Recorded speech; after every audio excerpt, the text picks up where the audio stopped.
Welcome back, MTG Joe here. Today we are doing another installment of the weekly meta breakdown where we look at the top performing decks on the MTG Arena ladder. We are doing a timeless best of three, the first of the format, where we're going to look at what's working and what's not so far on the ladder for timeless. We actually also had a timeless tournament held yesterday by the Reddit Eternal Magic.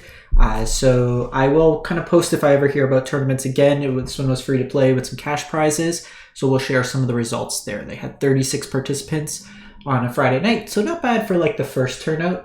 It was kind of a crowdsourced community tournament, which is nice to see the return of those. So we will be looking at stats from Untapped GG, companion tool that runs alongside Arena's client. If you want to get started with Untapped, check out the stats, track your win rates. Link is in the video description. Let them know that I sent you.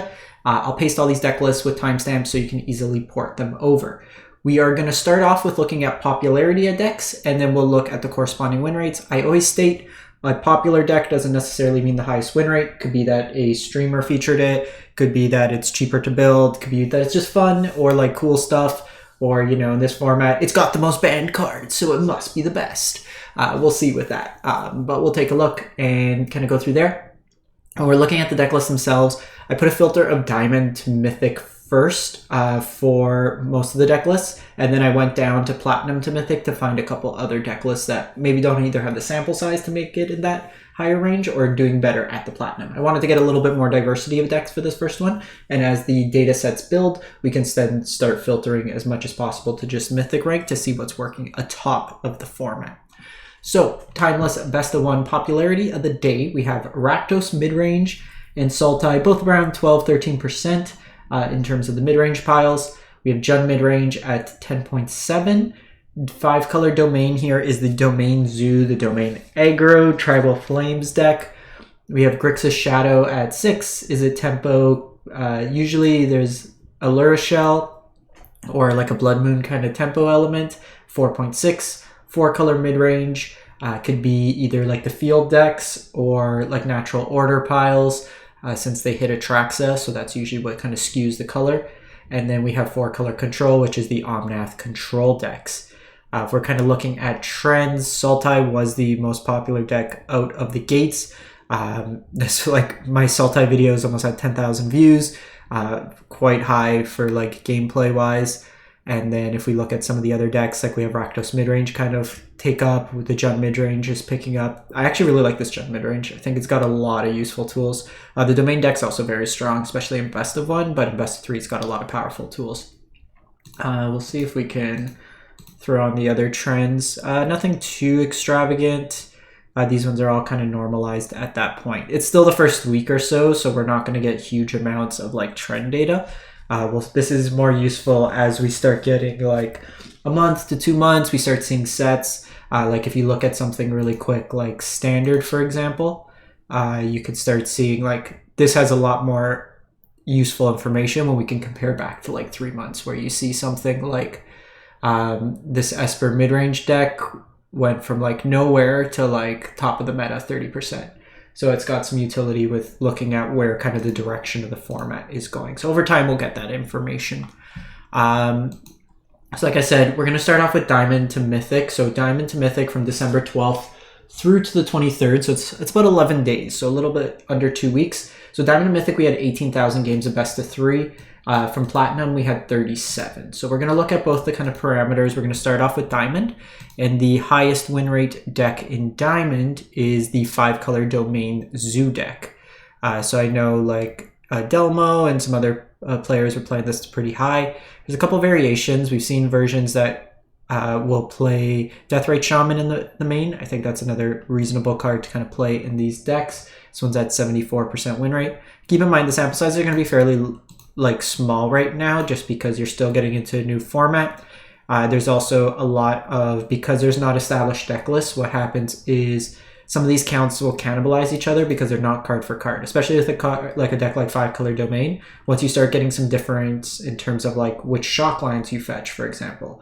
Like in my list, I play a Stomping Ground. This one doesn't play a Stomping Ground. So it may treat us as different decks. I'm only playing once One Upon a Time. This one isn't. Some will play Okos, some don't. This one's on Minskin.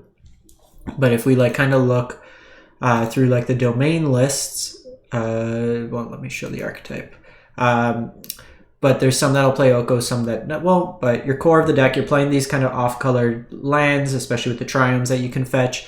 It makes you very large Nishaba Brawlers, Territorial Kavus, as well as Wild Nakatls. You have Stubborn Denial to protect your stuff, Ragavans, Bolts, and Tribal Flames. In a format where players are going turn 1, fetch, shock, Thoughtseize you, take out 5 damage. Another 2 mana 5 damage burn spell goes a lot away. These creatures are hard to kill, usually by like burn-based damage. This deck doesn't really care about opponents' Bowmasters, but plays its own as a punishing effect. And you got like useful removal with Leyline Binding. Minsc Boo is a hell of a card. If this card goes unchecked, it just wins the game a lot of times. Just reoccurring creatures, the trample, the haste, and then even just with the sacrifice. It could be a nice way to kind of either refill your hand or just throw those last points of damage. This is a Jengantha Companion. You have Veil of Summer as a way to protect against counter spells or blue and black decks, mostly black-based removal. Cast into the Fire for ring decks, or useful against a lot of smaller creature decks with 1 toughness. Reprieve against like the more controlling style matchups, Tear Asunder for ring or heavy enchantments.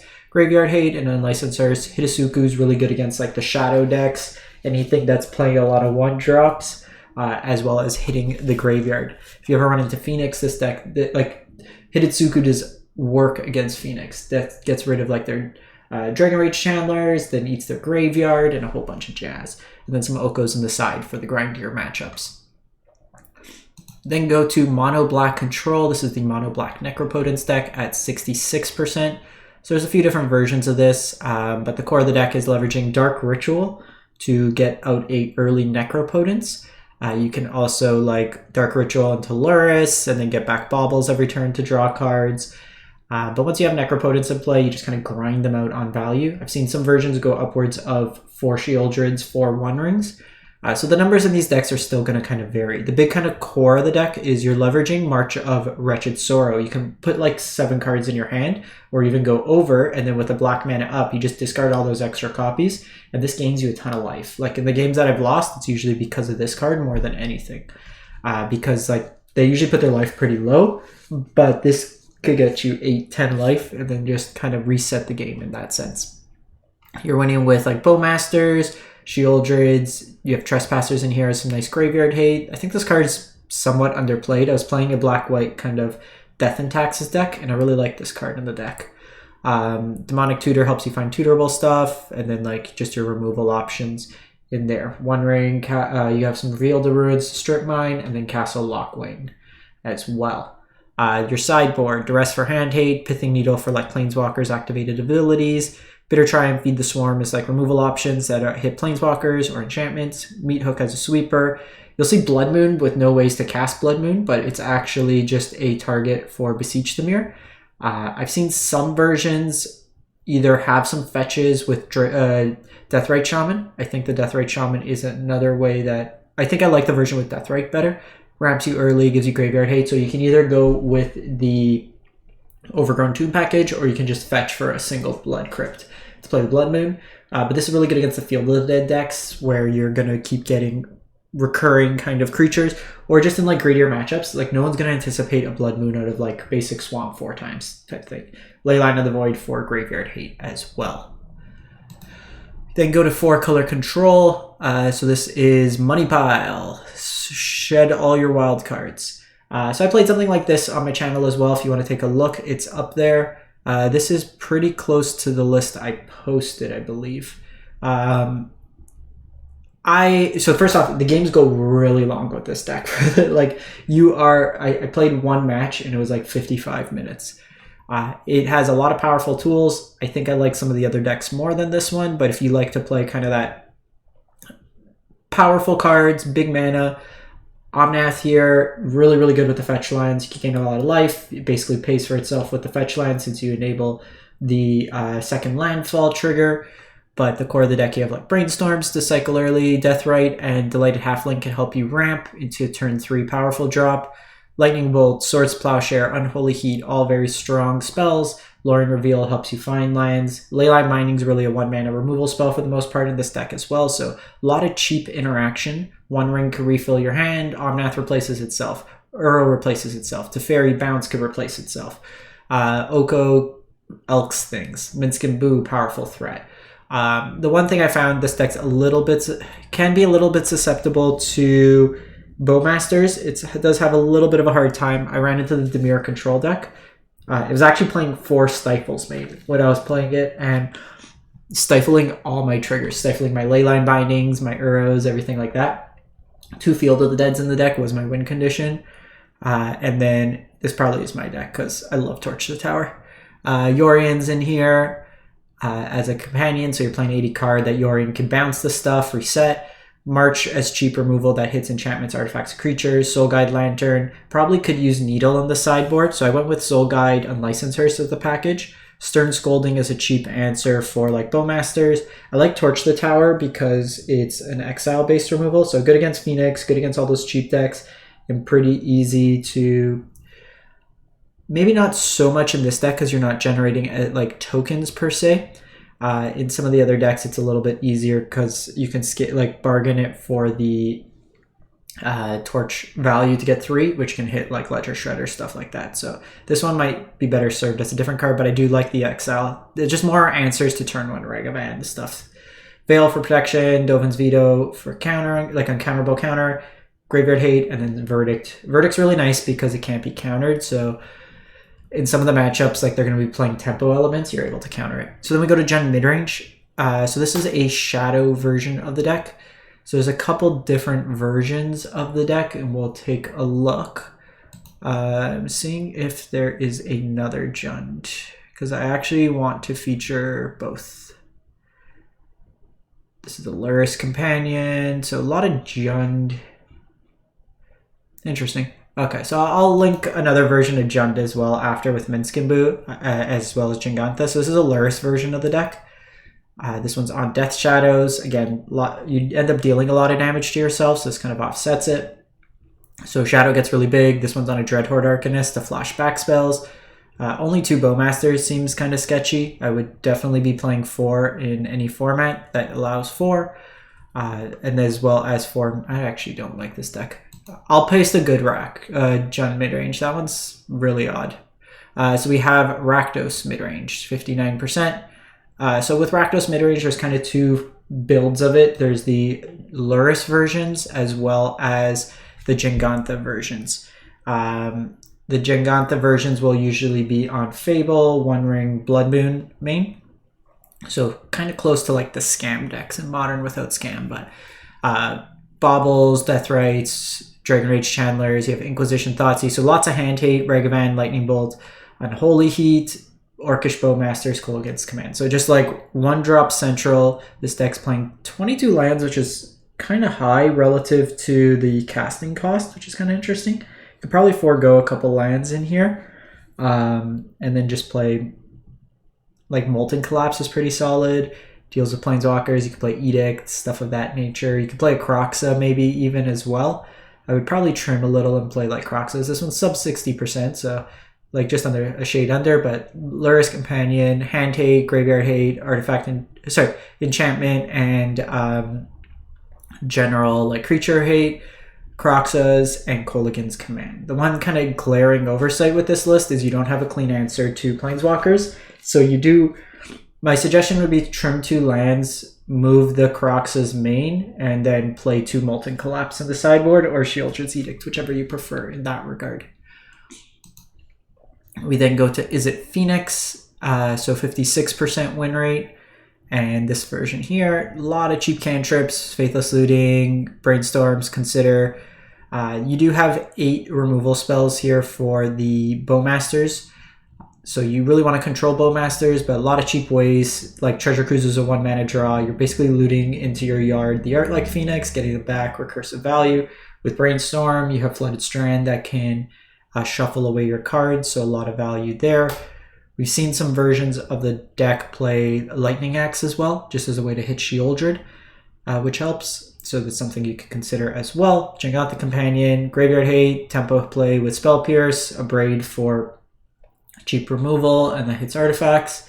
You have your Ledger Shredders in the kind of, they're going to hit my graveyard, so then you have a different type of win condition, and then Blood Moon as well. With this list, you can fetch for your islands. There are some other versions where you can not play Jingantha and then play things like Crackling Drake or like Chandra Planeswalker. You usually have like a post sideboard. They're going to bring in Graveyard Hate kind of approach. So those are things you can kind of consider in that regard.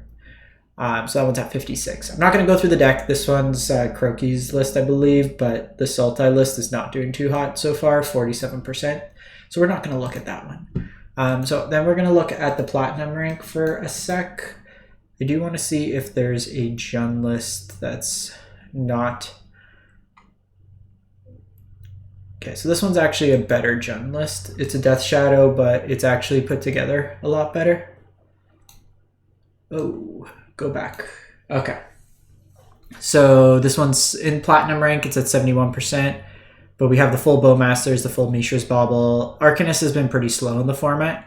But Death Shadow gets bigger. Death Right to control the graveyards. DRC, you have Bolt as removal, as well as Unholy Heat. Thoughtseize for hand hate. Questing Druid finds you a ton of gas in this deck. It's a big threat on its own, as well as your Bowmasters that could control it. You have your fetch lands in here, being able to fetch for your swamps. Your Lurrus Companion, hand hate, more Fatal Pushes removal when needed. Grafdigger's Cage for Field of the Dead decks, as well as like Natural Order style decks, or any sort of Storm deck. Pithing Needle for activated abilities, Graveyard Hate on Unlicensed Hearse, and then Kolaghan's Command can deal with hate pieces, can deal with like artifacts, deal 2 damage, just a flexible card all around. Again, the one card I would probably want to see access to in here is just a clean answer to a Planeswalker, an Oko, something like that, Shield, Drazedic, Molten Collapse, just one of those somewhere in the 75 I think has some utility. Just to be able to answer. While Unholy Heat has a chance to hit like an Oko or something, it's not guaranteed. We then go to Grixis Shadow, so very similar concept. You have your Death Shadows, Death Right, kind of the same core cards. Some Fatal Push main, Inquisition main, Spell Pierce main, 2 Expressive Iterations, 1 Treasure Cruise, but a lot of the core of the deck is the same. Some odd numbers where I don't know if they're just short Brainstorm or if there's like logic into it, but kind of the same idea. I think the Jund version's a little nicer. You naturally have access to both colors of Deathrite Shaman, and Expressive is very strong, but Brainstorm can put you at a little bit of a liability with Bowmaster. I've largely found these Jund lists much better, or just like, it might be my personal play style. The one thing I will say, people are shoehorning 4 copies of Stubborn Denial into this deck. The modern deck, I'm pretty sure, plays Gurmag Angler or Murktide Regent, if I'm not mistaken. So they have multiple creatures that can hit the Stubborn Denial requirements. I found it very inconsistent with this deck. By the time you get Death Shadow into range, it's often not an efficient card. Spell Pierce just hits more things and is more flexible early game and late game than the Stubborn Denial. In Zoo, it's fine because you have multiple creatures. This deck, you have Lurruses, so Fatal Pushes, more copies, Counterspell when needed, Feed the Swarms, Molten Collapse again, very useful, Spreading Seas for Field of the Dead or like greedy color decks, kind of shut off their utility cards, Kolaghan's Command, and then Mystical Dispute. So this one does give you a little bit better matchup against the big mana decks because you have counterspells. So against something like Natural Order, stuff like that, you can actually counter on the stack. Speaking of Natural Order, 64%. This is combo deck, so you have a bunch of cheap like dorks, Shamans, Delighted Halflings, Utopia Sprawl, Goblin and Archamancer, Paradise Druid, and ideally what you're trying to do with this deck is like turn 2 Blood Moon or turn 3 Natural Order Sneak Attack, and then you cheat into play either Atraxa or World Spine Worm. So kind of a cool combo deck. Sideboard's very clean.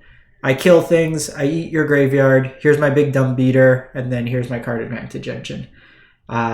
Because you're not on Lurrus Companion, you can probably play like Minskimbu on the side over something like Tireless Tracker, seems better. You probably want, instead of Scavenging Ooze, something like Unlicensed. It's just, Ooze's concept of Graveyard Hate is bigger upside, but always having to keep mana up is a little tough, and then just your opponent's naturally going to have removal for these types of things because of your creatures to break up the Natural Order. So this is a way to kind of protect it from that. And then go to Dimir Control. This is a Mistman special. So this deck, 64%, you are going to be saying no in a variety of ways. You have your counter spells, Drown in the Locks. The win cons in this deck are 4 Oakish Bowmasters, a Snapcaster Mage. That might be it. Yeah, you're winning through that, and a Lurrus Companion. So you can usually grind them out of win conditions if you play like a really, really interactive game, but you can fetch for Mystic Sanctuary that lets you rebuy stuff. Sorin's Ransom's really good card advantage, some dig through times, but this deck's just going to try to counter stuff, kill stuff, control the game, and then late game win with like Bowmasters. A cool line you can do is if you have Bowmasters out, you can force your opponent to draw 2 cards, which triggers the Bowmaster. That's kind of a lightning bolt style effect.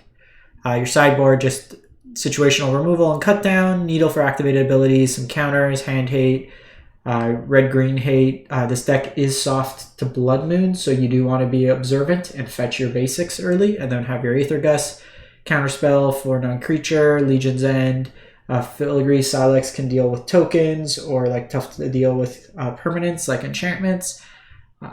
And then just counters another Mystic Sanctuary for the grindier matchups, as well as Languish in here. You'll see Sunken Hollow because this is an island swamp that can be fetched, so later game you can fetch it and it comes into play untapped. So something to consider there. So we had a tournament this yesterday, the Timeless tournament, and it was won by Rakdos Breachstorm by Omnithopter. Good player, does really well on the ladder. But the core of this deck, you are using a bunch of cheap spells to fill your yard. Stitcher Splire, DRC, and then you Dark Rituals, the Diabolic Intent to find your cards. Underworld Breach lets you cast cards from your graveyard, but you have to exile 3 each time. But with DRC, you can put cards into your library, or like kind of refill your yard. You can keep casting Stitcher Suppliers over again. And what you're trying to do with this is build up enough storm count that you can then Tendrils of Agony your opponent to death. Your sideboard, you have like some removal, Deathrite Shamans as for like more interaction. Then you have just Graveyard Hate, activated abilities, Feed the Swarms for like Rest in Peace stuff. Kind of just breaking up any sort of Graveyard Hate. Molten Collapse, same idea. And then Grape Shot as a way. So Tendrils will go face. If they name your Tendrils, you have a second Storm condition, but Grape Shot can also hit your opponent's creatures or stuff like that. So that won first place. We then had a Death and Taxes that won second. So really interesting to see that things like Esper Sentinel, Luminarch, Selfless Spirit, Thalia actually like a bunch of 1 toughness in a format that really punishes it. Stalactite Stalker is kind of cool because it just cares about Descend, and you have a bunch of fetches that will enable it. So kind of a cool deck there. I'll paste this link as well, so if you're interested. Then we had third place with a Yogg combo with backup Natural Order plan. So you have the Yogg combo in here with like Yawgmoth, Apatra, Young Wolves, and then you also could just do Atraxa, Craterhoof with Natural Order, which is kind of cool. Kapla plays a lot of Yogg in Historic, very, very efficient Yawgmoth player. We had the Domain Zoo deck, so this is like a version with Oko main. We had like Jarsoul in the main here. So kind of different versions there. We had the Splodunking Gates deck. So this one's, I think, an Alth deck. So you're using like cheap Arboreal Grazers, Commies, Token Makers to Natural Order into an early prime time. You also are playing Kalani Gardens, which can make a token. And then with the World Tree, which should be in here. There's probably a World Tree. But you're able to have where is it? The Hamor Battlements with the World Tree lets you attack with haste the Primeval Titan the turn it comes down, which is kind of cool. So another version of the deck there, and then we have like I was saying, this version of the Mono Black Necro deck. Slightly different. You have your Necros, a little bit more early interaction with Gifted Aetherborn. You have some 3-drops that can be brought back with an Earth. Liliana the Last Hope, higher number of Beseech in here, so a little bit more of a tutorable package. No Blood Moon in this version. And then we also have a kind of creativity deck looking to go into Atraxa, leveraging Oko, Fable, and Minskimbu. A lot of cheap interaction there, so kind of domain strategy, Sarah's Emissary in the sideboard in this one. And then this is like Sultai Control, using like Retrofitter Foundry, It's got some cheap artifacts, Murderous Cut as a cheap removal spell, Dig Through Time, some Okos in here. So slightly different take on the Dimir deck that we saw. So a lot of kind of cool lists here. Interesting to see how this format kind of evolves over time. But I'll paste these lists as well. But let me know what you think. Catch you next time. Thanks for watching.